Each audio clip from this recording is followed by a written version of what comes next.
Yang Berhormat Buford.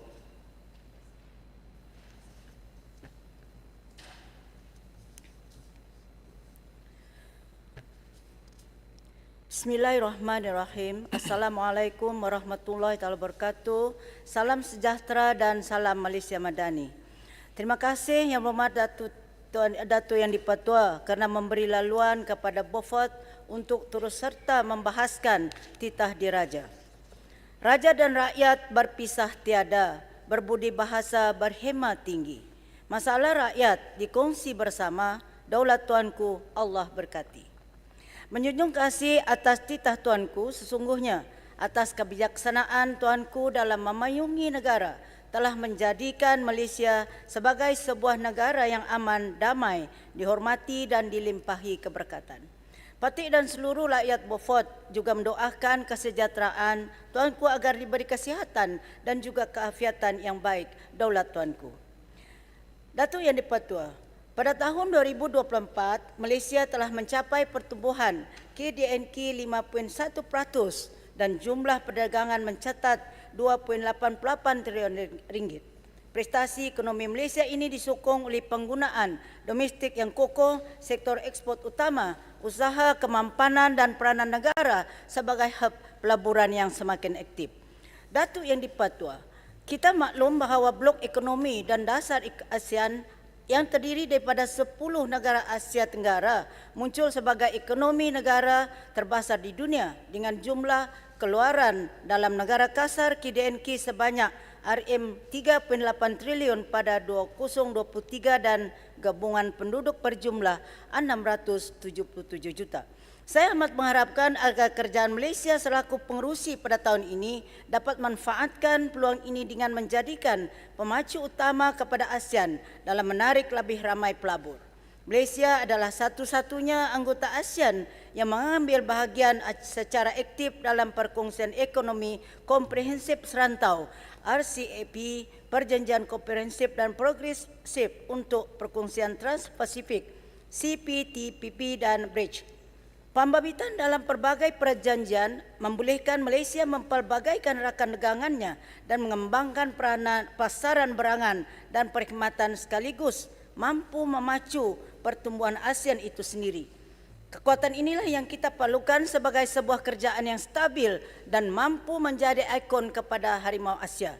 Datuk Yang di-Pertua, saya mengambil seranan daripada titah Tuanku agar kerajaan ini dapat memanfaatkan sumber kekuatan negara yang diagihkan kepada rakyat dengan penuh tertib dan berhema. Pelaksanaan subsidi bersasar merupakan langkah yang tidak populis tetapi memberi impak positif dalam mengatasi masalah kesenjangan rakyat. Subsidi bersasar memainkan peranan penting dalam memupuk ekonomi manusiawi dengan menangani ketidaksamaan masyarakat, menegakkan kebajikan sosial dan mewujudkan masyarakat yang adil dan juga inklusif.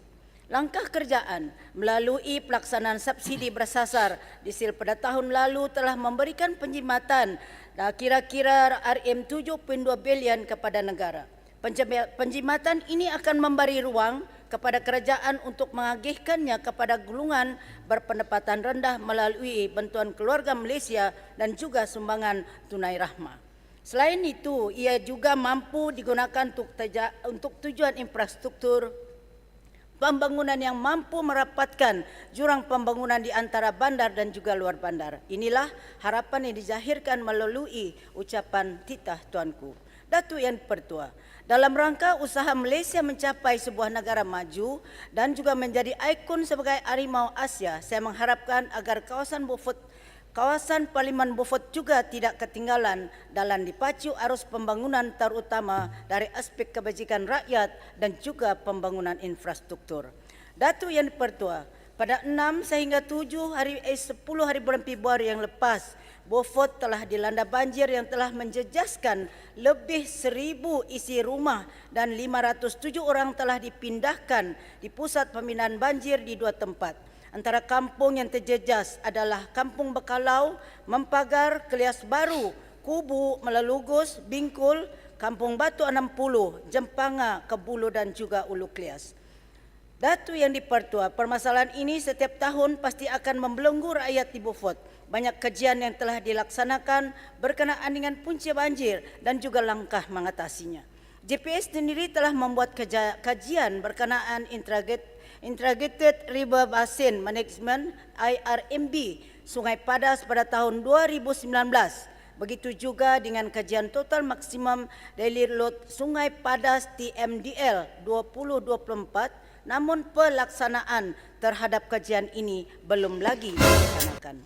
Datuk Yang Dipertua, saya rasa perlunya komitmen daripada kerajaan untuk mengatasi masalah ini. Atas dasar itu, saya memohon agar pelaksanaan kerja pemulihan Sungai Padas Beaufort Sabah dalam RMK 13 dapat dilaksanakan. Begitu juga dengan kerja pertahanan tabing Sungai Bakalau Beaufort dan kerja penyelenggaraan Sungai Melabau Beaufort dapat dilaksanakan segera bagi mengatasi masalah banjir yang seringkali membantai rakyat di kawasan saya. Datuk Yang Dipertua, semasa banjir baru-baru ini saya telah melawat SRK Batu 60 yang tidak boleh dilalui apabila jalan tersebut telah dinaiki air akibat limpahan dari Sungai Padas. Panjang jalan ini adalah 1.1 km dan telah dinaiki lebih dari 1 meter tingginya. Kawasan ini juga terdapat Sekolah Kebangsaan Batu 60 yang turut terjejas akibat banjir.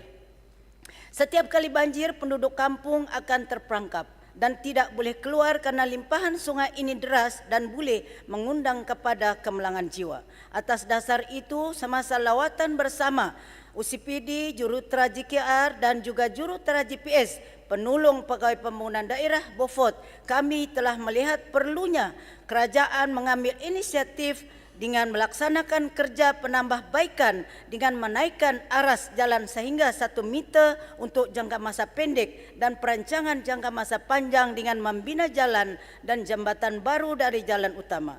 Begitu juga dengan Iski Batu 60 yang pernah saya bangkitkan semasa bahas belanjawan 2025 agar sekolah ini 2025 agar sekolah ini dipindahkan kerana kedudukan sekolah ini terlalu rendah dan berhampiran dengan Sungai Padas. Setiap tahun sekolah ini pasti akan dilanda banjir dan akan merosakkan infrastruktur sekolah. Saya mohon pertimbangan dari Kementerian JKR dan juga Pendidikan untuk mengambil tindakan terhadap cadangan ini.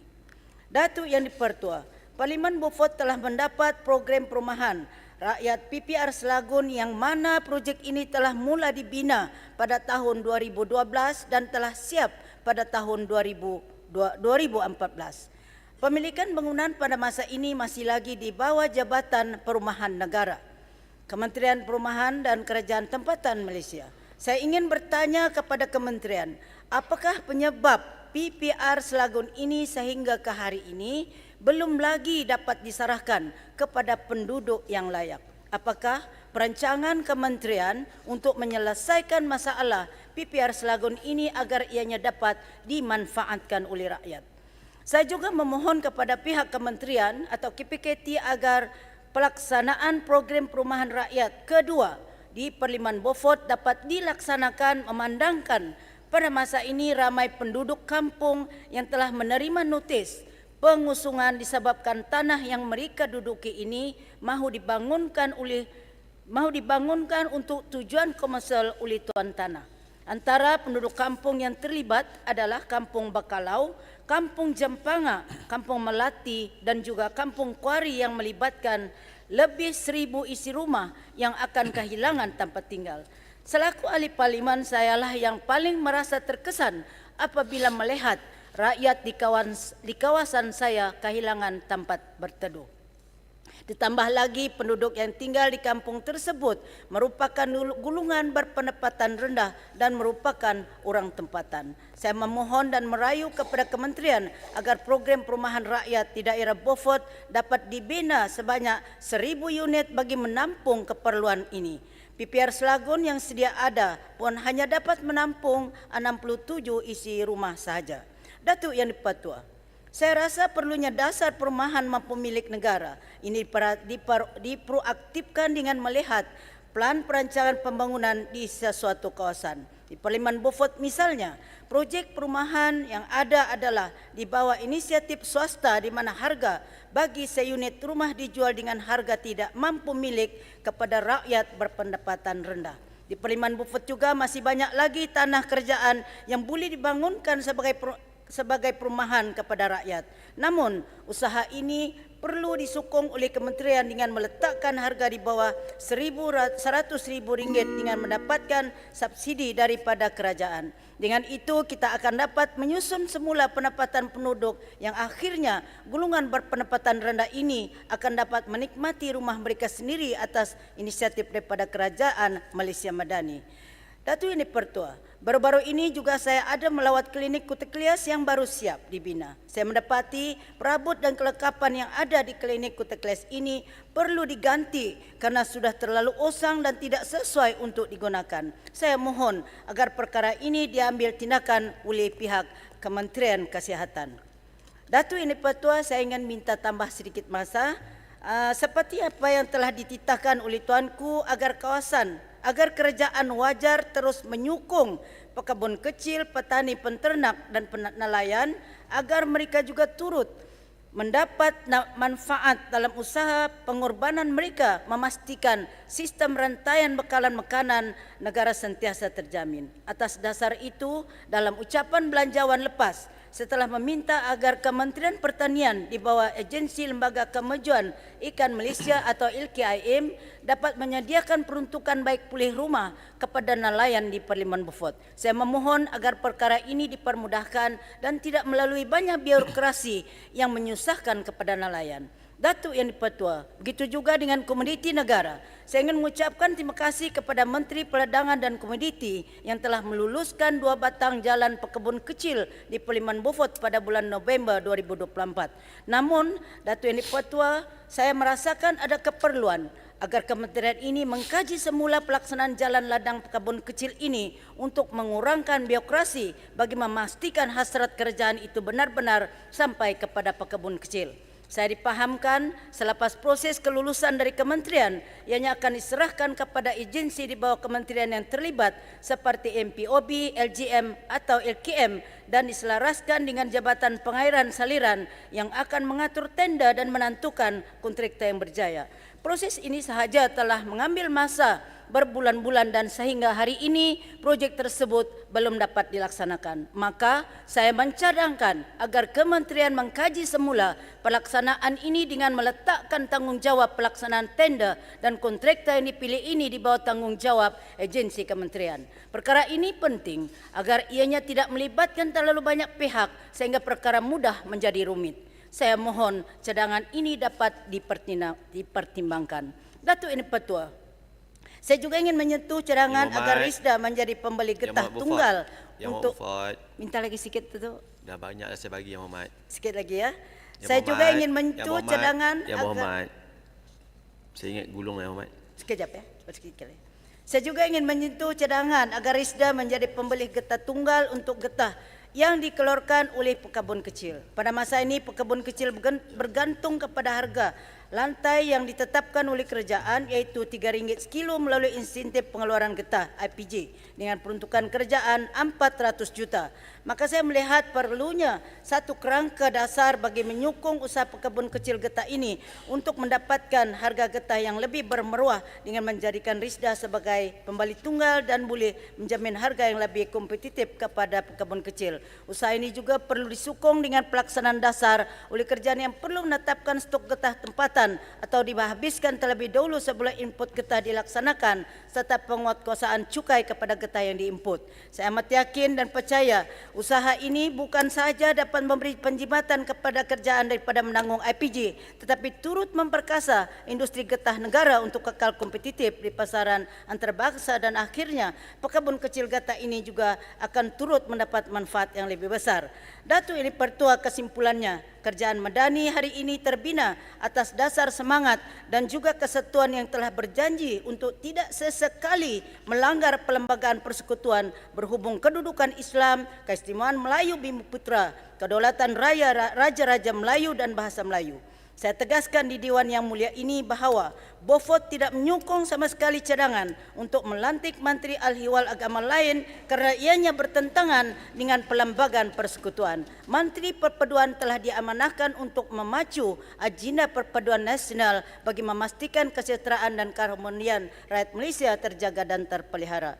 Gagah mematuk ayam serama sambil memagut daun pegaga. Janganlah cuba melaga-laga, kelak binasa diri merana. Akar keladi melilit erat, selasih tumbuh di hujung taman. Harapan Bofot dengan asrat, minta PMX jangan hampakan. Sekian, terima kasih. Datuk Yang di-Pertua, Bofot mohon memohon. Datuk Yang di-Pertua, Bofot mohon menyokong.